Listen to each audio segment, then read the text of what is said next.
Wah, ini pertama kalinya podcast Level Up pinggir jurang ya. Kenapa saya katakan pinggir jurang? Karena kita tahu bahwa bukan rahasia umum kalau Indonesia ini banyak pengusaha yang berkolusi atau berkong kali kong dengan polisi, dengan jaksa, bahkan berkolusi dengan oknum kepala daerah. Nah, kali ini saya mengundang kepala daerah, mantan kepala daerah yang bersih, terbukti tidak KKN. Beliau akan cerita belak-belakan. Kenapa sih kalau di Indonesia ini, kalau mau kaya harus dengan oknum-oknum seperti itu? Dan bisakah pengusaha itu, kalau transparansi dan bersih, kalau ingin berbisnis atau bermitra dengan pemerintah, tapi semua sama-sama jalan seperti negara-negara maju seperti di China, di Amerika atau di Eropa yang bebas dari korupsi, tapi benar-benar akan menjadi mitra yang sejahtera. Kita bongkar habis setelah yang satu ini. Welcome to Success Before 30 Level Up Podcast. Sahabat entrepreneur, salam hebat luar biasa. Waduh, kali ini saya kedatangan teman lama ini. Ini mantan kepala daerah favorit saya ini. Beliau sudah pernah mampir ke Level Up 7 tahun yang lalu, ya. Sebelum COVID. Sebelum COVID. Dan akhirnya saya undang lagi 7 tahun kemudian. Dan kali ini membahas sesuatu yang pinggir jurang ini. Ngeri sedap ini. Tapi saya sangat tertarik untuk membahas yang ini.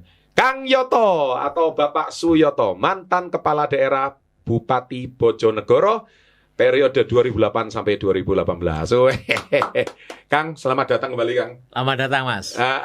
Atur suwun. Terima kasih. Kang Yoto, seperti pembukaan saya tadi, ini memang saya nggak mengeneralisir semua kepala daerah seperti itu. Saya nggak mengeneralisir semua polisi seperti itu. Saya nggak mengeneralisir semua jaksa seperti itu.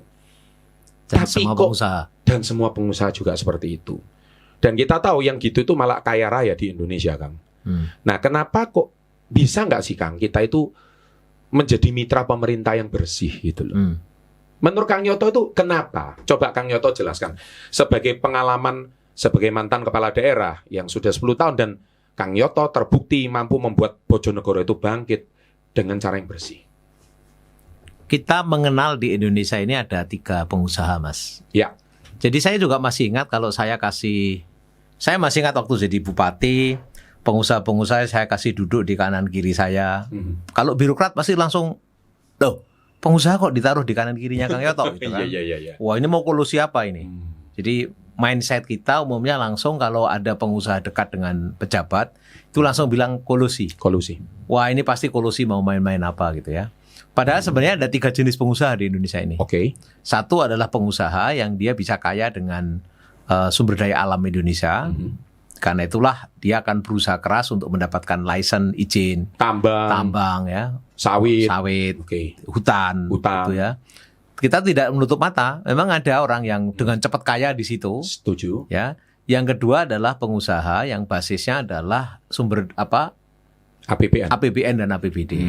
Karena itu orang ini berburu bagaimana supaya bisa mendapatkan APBN, APBD. Jadi berbisnis dengan anggaran ya. Melalui skenario proyek, maupun melalui KSO, apapun lah caranya dia akan masuk ke situ. Nah, yang ketiga sebenarnya adalah pengusaha yang dia betul-betul menciptakan nilai tambah. Ya, misalnya industri sepatu, industri sarang burung, semua industri swasta, pure swasta dan menciptakan nilai tambah, dia menciptakan tenaga kerja, lalu dia bahkan bisa ekspor pendapatan buat negara, dia bayar pajak buat negara dan intinya adalah kreativitas, kolaborasi dengan enabler misalnya teknologi, enabler keuangan, enabler entrepreneurship, dengan enabler bahkan juga IT yang belakangan ini. Itulah munculnya sekarang banyak pengusaha-pengusaha jenis ini. Nah, untuk pengusaha yang terakhir ini, kalau saya bahkan ini harus dikasih karpet merah. Berarti kayak saya dong, Kang? Iya dong. Jadi kalau Mas Chandra kasih karpet merah, karena ini menciptakan sesuatu dan pemerintah perlu seperti ini. Pemerintah itu tidak mungkin bisa menciptakan tenaga kerja, lapangan pekerjaan, kecuali dengan pengusaha-pengusaha jenis seperti ini. Kebetulan di negara-negara maju seperti Amerika, kita lihat Mark Zuckerberg, kemudian adalah Bill Gates, kemudian yang sekarang terkenal misalnya Elon Musk. Ini orang-orang yang di sini, dia nggak perlu sama sekali fasilitas pemerintah. Bermain anggaran nggak perlu sama sekali. Tambang nggak perlu, dia menciptakan teknologi ya. Nah kebetulan di Indonesia ini uniknya, kita ini suka di yang pertama kedua ini. Oh. Nah, makanya orang kemudian mengatakan kalau orang yang basis usahanya adalah sumber daya alam dan kemudian dia menghalalkan semua cara, bahkan ada yang mengatakan ini golongan hitam gitu kan. Iya. Ya, golongan hitam. Wah ini. Ya, begitu juga kalau dia pengusaha yang kedua dan dia adalah menghalalkan semua cara, dia berkolusi dengan oknum-oknum, Dibayar semua berkolusi itu dengan ya. pejabat ya, Betul. produksi dengan pejabatnya, dengan penguasanya, dia terabas semua, dia atur semua untuk mendapatkan proyeknya, Betul. pekerjaan-pekerjaan ini. Ya juga ada yang seperti ini, Betul. gitu ya, ada yang seperti ini. Tapi pembelajaran yang saya lihat ini tidak sustain, Nggak bisa sustain. nggak bisa sustain. Kenapa Kang? Ya, pertama hampir bisa dipastikan kualitas akan menjadi taruhan. Dari era Pak Harto ya. Ya, zaman Pak Harto sampai sekarang kita lihat. Dan yang kedua, kolusi itu ada usianya. Kolusi itu ada usia. Ada usianya. Kenapa usianya ada Kang? Ya, karena pejabatnya pasti juga akan pensiun, Oke. pejabatnya akan berhenti dan pasti Berarti tanda tangan itu nggak laku ya? nggak laku lagi dan kebenaran itu punya kekuatan, begitu juga yang namanya kebohongan punya kelemahan. One day pasti akan dibuka. Makanya orang kalau seperti ini biasanya nggak tenang hidupnya. Oh, Ya, oke. kebohongan kan harus ditutupi dengan kebohongan yang lain, dengan kebohongan yang lain, dengan berbagai macam cara. Dan kita bisa melihat kok fakta-fakta seperti ini banyak sekali. Dan makanya ketika berkuasa seolah-olah adalah mercusuar, tapi ketika kemudian gandolan kekuasaannya hilang, kan runtuh dengan cepat sekali. Itulah sebab orang jujur di Indonesia nggak kaya-kaya amat kayak saya ini ya Kang ya. Tapi bahagia. Tapi bahagia. Ya. Setuju Dan ya. steady, terus bergerak. Oke. Tapi ini ada yang akrobat, naik turun, hancur. Tapi sekarang kembali lagi, success story-nya orang-orang Indonesia itu adalah pengusaha jenis pertama dan kedua. Sehingga mereka tidak mau merambah yang ketiga, Kang. Karena jujur nggak bisa lompat di Indonesia gitu. Tapi kita lihat bahwa sumber daya alam ada batasannya, APBN APBD kita ada batasannya. Sekarang APBN APBD kan basisnya utang, basisnya kemudian adalah pajak kita juga cukup harus digenjot. Betul. Ketika semua orang yang bayar pajak sadar bahwa duitnya mau apa, kan makin kritis. Betul. Ya, saya bayar pajak, duitnya mau pakai apa? Lalu kalau ini adalah hutang, nggak bisa dihutang lagi, tapi impact-nya nggak terasa. Semua negara juga rugi, pemerintah pun akan mikir bahwa kalau ini tidak berdampak dan tidak berjangka panjang akan merugikan luar biasa. Let's say bangun infrastrukturnya tidak berkualitas, kan rugi dua kali. Setuju. Jadi rugi peluang, rugi kesempatan dan tidak berdampak apapun. Oke. Ya. Nah, gini Kang. Pertanyaan saya ini sekarang, bisakah Indonesia ini menuju transparan? Karena tadi Kang Yoto sempat bilang, ini yang sukses ini pengusaha hitam semua. Ya. Termasuk oknum kepala daerah, jaksa, polisi yang hitam semua. Dan hitam bekerja sama hitam. Tapi Kang Yoto tadi bilang bahwa itu ada masanya. Ya. Nah, sekarang kita mau menuju era transparansi. Bisa nggak kalau Indonesia ini level up, menuju ke menjadi mitra pemerintah yang putih? Ya. Di eranya seperti Kang Yoto, di mana Kang Yoto sebagai kepala daerah yang putih. Terbukti Kang Yoto ketika mengakhiri masa jabatan, diperiksa sama KPK bersih. Nah, bagaimana Kang Yoto, pengalaman Kang Yoto menghadapi pengusaha-pengusaha hitam yang mau menyuap ini? Nah, gimana itu Kang? Saya yakin ini sekarang kita menuju kepada transparansi yang luar biasa ya di zaman pemerintahan Pak Prabowo Gibran ini. Karena itu tadi. Jadi tantangan kita sumber daya alam, Betul. climate change nyata. Bahkan kita sekarang sudah tidak lagi climate change, tapi sudah derita karena panas bumi. Ya. Iya. Udah lagi bukan global warming, Bukan. tapi adalah global boiling. Kita udah Global nyata, boiling, ya. global boiling. Lalu kemudian kita lihat kompetensi global itu mengharuskan ada keunggulan-keunggulan yang luar biasa. Nah, misalnya sekarang kenapa sih kok kalimat efisiensi dipakai? Efisiensi itu bukan berarti nggak ada belanja, tapi adalah momen di mana kita ingin merasionalisasi belanja-belanja yang tepat, belanja-belanja yang berdampak kepada keberlanjutan, ya, pembangunan berkelanjutan. Itu momen untuk kemudian kita melihat ulang. Nah, apa artinya? Pesan ini adalah pesan kepada semua bahwa ayo kita semua menjadi orang putih. Ayo kita sekarang mengedepankan rasionalitas, mengedepankan profesionalitas, mengedepankan kebaikan. Kalau toh ada pengusaha-pengusaha yang berbasis sumber daya alam, maka judulnya ditantang hilirisasi kan. Itu nilai tambah kan, sudah begitu. Begitu hilirisasi apa? Inovasi, riset, teknologi. Tidak ada hilirisasi. Berarti orang tengah maklar ini hilang semua ya Kang? Ya? Tidak ada hilirisasi loh. Kalau cuma maklar. Jelas. Hilirisasi itu inovasi, teknologi, Pasti. uang, Betul. gitu ya, harus masuk di situ dan manajemen yang baik, leadership yang kuat. Layaknya perusahaan China seperti Layaknya. startup yang sukses, Alibaba, Tencent, Ya, BYD. itu hilirisasi. Itu Jadi hilirisasi. kita omong kosong ngomong hilirisasi, tapi riset, inovasi, teknologinya nggak masuk.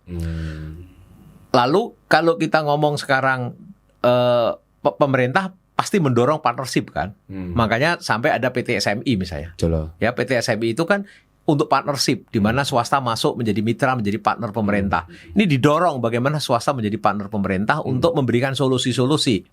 Nah, pemerintah sendiri di dalam merancang kita lihat misalnya lahirnya Danantara itu kan untuk menyongsong bagaimana hari ini dan ke depan kan. Betul. Terobosan-terobosan itu. Lalu kalau kita mau sekarang menjadi pengusaha yang ini level up, ya mau nggak mau kita harus melihat fakta-fakta baru ini. Betul. Ya, kita harus melihat bahwa momen efisiensi bukan momen untuk berhenti, tapi momen untuk menawarkan sesuatu yang lebih kompeten, yang lebih menjanjikan untuk level up. Ini yang sekarang menurut saya terjadi. Nah, tapi sekali lagi Kang, ini kan kita nih aliran kanan ini Kang. Sedangkan yang sukses ini kan aliran kiri semua. Ini udah kanan ekstrim pula. Mungkin nggak Kang? Ini let's say bahwa itu adalah fakta yang tidak bisa kita tutup mata kita. Betul. Tapi saya yakin itu akan menjadi masa lalu. Oke. Ya, itu akan menjadi masa lalu. Sekarang kita harus mulai welcoming, melihat ini ada fakta sejarah baru, kesulitan terus mengajarkan kita bagaimana kita harus survive bersama-sama. Dan itu artinya pengusaha yang hanya mengandalkan kolusi, yang hanya mengandalkan harga murah, kualitas rendah, pasti nanti akan ditinggalkan oleh zaman. Nah, Kang, gini nih Kang. Oke deh, katakanlah sekarang kan penonton kita ini banyak anak muda. Kita harus mendorong para pengusaha-pengusaha baru itu berbisnis atau bermitra dengan pemerintah dengan cara yang transparan dan jujur ya Kang ya. Itu kan tujuan kita, supaya level up dong Kang. Kita nggak kalah sama China, kita nggak kalah sama negara maju. Padahal China itu dulu lebih miskin dari kita loh Kang. Saya sudah berkali-kali itu bilang, merdekanya 4 tahun lebih terlambat daripada kita. Tahun 80-an dia lebih miskin dari kita. PDB kita dulu lebih tinggi. Sekarang dia jauh lebih maju karena Cina itu semua orang melek itu yang dipikirkan adalah solusi, yang dipikirkan adalah terobosan, yang dipikirkan adalah jualan apa supaya lebih baik. Bangun pagi itu kayak gitu. Bangun pagi. Lah kita ini bangun pagi yang dipikir siapa yang disalahkan, siapa yang kemudian dimakan. Lalu aduh mau triki apa lagi? Itu mindset yang harus dibuang lebar. Harus dibuang. Jauh-jauh. Kang, saya kepingin jadi mitra pemerintah yang jujur. Kang Yoto bisa ngajarin saya nggak? Panjang itu. Panjang ya? Panjang. Kayaknya nggak bisa cuma dari podcast ya Kang? Nggak bisa. Tapi karena itu kemarin saya ngomong, kalau Mas Chandra mau minta saya sebenarnya salah. Kenapa kalau trennya masih hitam, minta ajar ke saya itu salah. Karena apalagi minta ajar ke Pak Ahok. Terlalu putih. Nah, jadi gini Kang, kebetulan saya ini mohon pribadi, karena saya tahu Kang Yoto ini adalah kepala daerah yang jujur di zamannya, dan saya percaya sampai hari ini Kang Yoto pun terbukti banyak kepala daerah ketika kekuasaannya udah berakhir, yang saya tahu itu kan mereka itu pasti rata-rata kena stroke, kemudian kemudian mereka tuh cari job apa, terus melamar jadi komisaris apa, supaya kekuasaannya itu langgeng. Tapi Kang Yoto ini yang saya kenal setelah pensiun pun tetap ketawa-ketawa terus sampai hari ini. Masih jadi pekerja. Masih mengikuti aliran hidup, membahagiakan banyak orang. Ojo lali bahagia. Itu kata-katanya Kang Yoto. Kang, saya pengen nih jadi mitra pemerintah yang jujur, dan semoga pemerintah kita juga jujur. Kita bakal ada workshop Kang, yang mana akan kita adakan tanggal 27 Juli.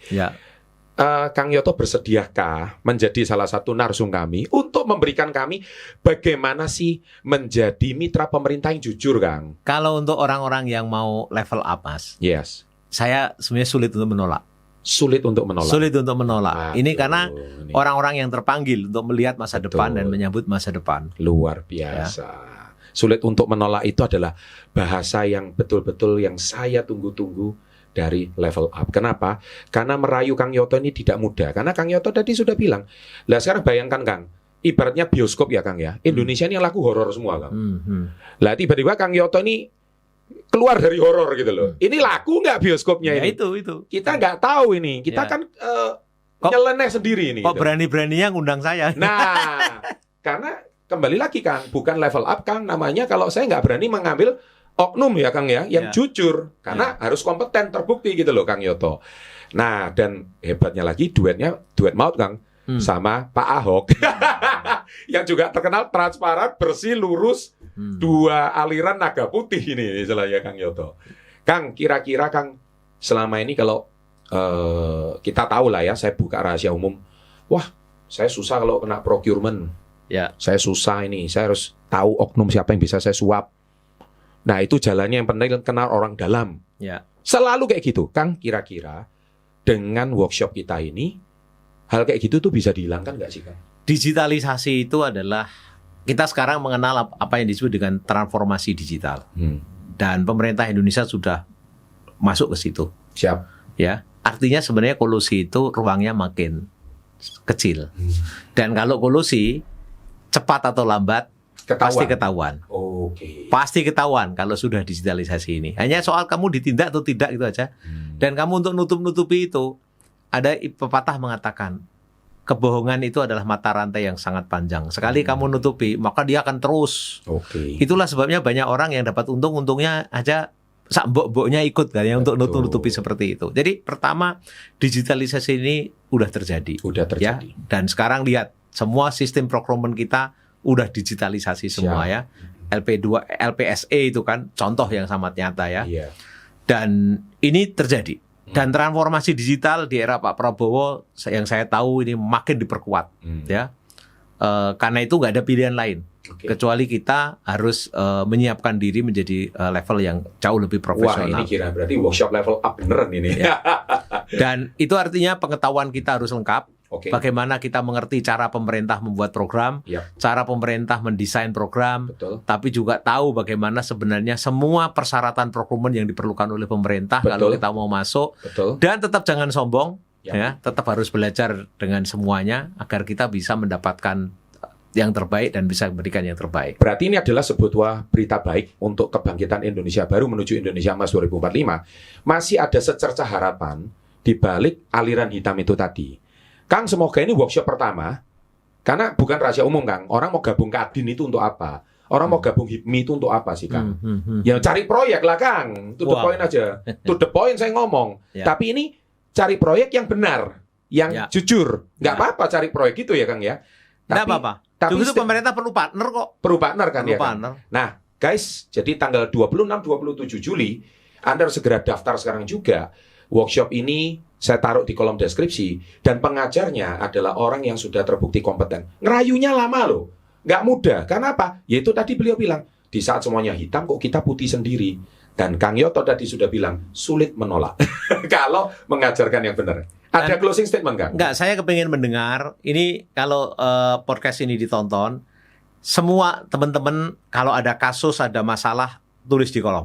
Tolong komen, kira-kira kesulitan Anda apa? Ya, kita mau dengar. Ketika kita mulai dari tulisan Anda, ketika Anda sudah mengajukan jadi mitra pemerintah, Anda mau ngambil proyeknya pemerintah, Anda mau jadi pengusaha yang bekerja sama dengan anggaran, yang selama ini terjadi kendala itu apa? Tolong tulis di kolom komen sekarang juga. Ini di menit keberapa Anda tuliskan semua, bisa jadi tulisan Anda akan menjadi materi bagi kami. Karena kita tidak mungkin level up sendirian. Justru kita perlu partner-partner ini semua. Siap. Indonesia memerlukan orang-orang hebat seperti yang nonton ini. Oke, kita tunggu Anda di workshop. Kang Yoto menjadi salah satu pengajarnya dan siap menjadi mitra pemerintah yang transparansi menuju Indonesia Emas 2045. Sampai jumpa di workshop 26-27 Juli 2025. Dan ingat, seat sangat terbatas. Terima kasih Kang Yoto. Kita tutup dengan salam kita. Salam hebat luar biasa. Salam hebat luar biasa. Ojo lali bahagia. Ojo lali bahagia. Jos.